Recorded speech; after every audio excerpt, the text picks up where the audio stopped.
नमस्कार दोस्तों, आपका हमारे चैनल में स्वागत है। और आज 21 मार्च है और अभी हम प्री मार्केट एनालिसिस करने वाले हैं। सबसे पहले हम देखना चाहेंगे जो ये टैरिफ वॉर की जो सिचुएशन है इस टाइम पे मार्केट के अंदर, उसका क्या कुछ इम्पैक्ट मार्केट के ऊपर पड़ सकता है। सबसे पहले हम इसकी ग्रोथ की बात करते हैं। जो ग्रोथ आउटलुक है उसको यूएस के पॉइंट ऑफ व्यू द्वारा जो ग्रोथ आउटलुक है यूएसए का वो उन्होंने मतलब डाउन किया है। दैट इज पहले 2.1 के हिसाब से ग्रोथ मान रहे थे, अभी 1.7 के आसपास। देखिए ग्रोथ के अंदर डेंट आ रहा। और सबसे बाद ये ग्रोथ पे जो डेंट आ रहा है इसी साल नहीं आ रहा, वो नेक्स्ट 2 ईयर के लिए भी आ रहा है। That is down to 1.8 for the next 2 years. ठीक है, अगर आपने इसको स्टडी करना हो मेरे टेलीग्राम पे है ये। ठीक है, तो दूसरी बात क्या है, इसका जो अभी जो ये डाउन होना है इसकी क्या है संभावना भी काफी बढ़ रही है और इसकी जो कॉन्फिडेंस है वो भी काफी। देखिए सबसे पहले बात है, जो दिसंबर के अंदर फेड ऑफिशियल से 19 में से 5 थे वही इस पक्ष में थे कि दैट इज जो टैरिफ वार के कारण वो हम अपनी ग्रोथ डाउन हो सकती है।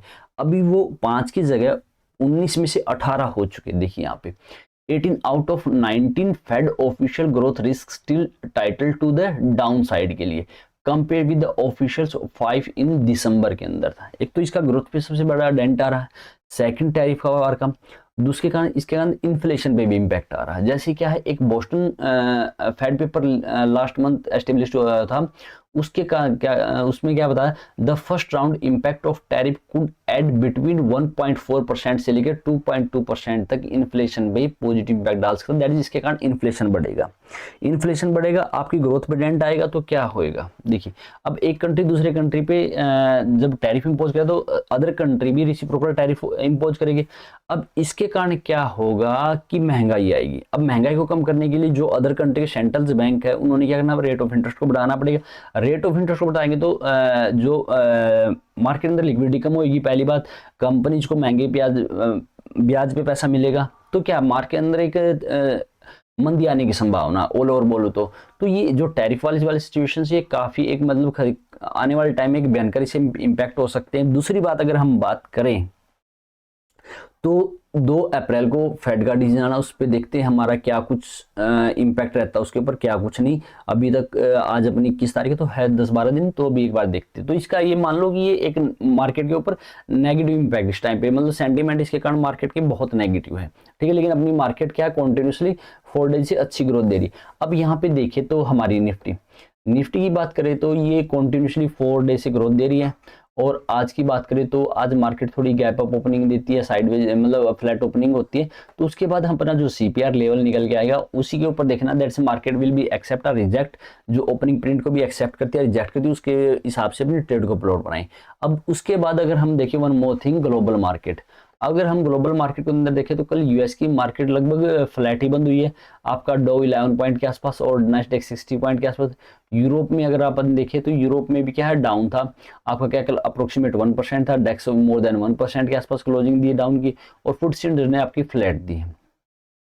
अब अगर हम अभी एशियन मार्केट की बात करें तो चाइना आपका 60 पॉइंट के आसपास डाउन है, हैंगसेंग लगभग 225 के आसपास डाउन है, और आपका निक्के 64 एंड आपको ऑस्ट्रेलियन मार्केट 42 पॉइंट के आसपास है। गोल्ड के अंदर अभी तेजी है, लग देखे तो ये अपने all time high that is सिर्फ $15-20 डाउन है। उसके बाद अगर सिल्वर देखे तो अप्रोक्सीमेट $1 के आसपास डाउन है। क्रूड के अंदर लगभग कल से जब हमने डिस्कस किया था अप्रोक्सीमेट दैट इज अराउंड $1 के आसपास तेजी आई है। उसके बाद अगर हम आपका डॉलर इंडेक्स वही 103.52 के आसपास था, लेकिन कल ये 103 से नीचे आ चुका था। ये ऑल ओवर ग्लोबल के सेंटीमेंट। अगर हम ऑप्शन डाटा फंड पे देखें तो ऑप्शन डाटा फंड पे कोई ज़्यादा दिखाई दे रहा है, यहाँ पे दिखाई दे 23,000 पे फाइट है। अब 23,000 क्या डिसाइसिवली है, अगर 23,000 का सपोर्ट मार्केट यहाँ पे ले सकती है। पहला सपोर्ट 23,100 23,000 का बनता है। अगर यहाँ से मार्केट अगर ठीक रहती है तो मार्केट 23,400 23,500 की तरफ जाने के लिए बिल्कुल तैयार है।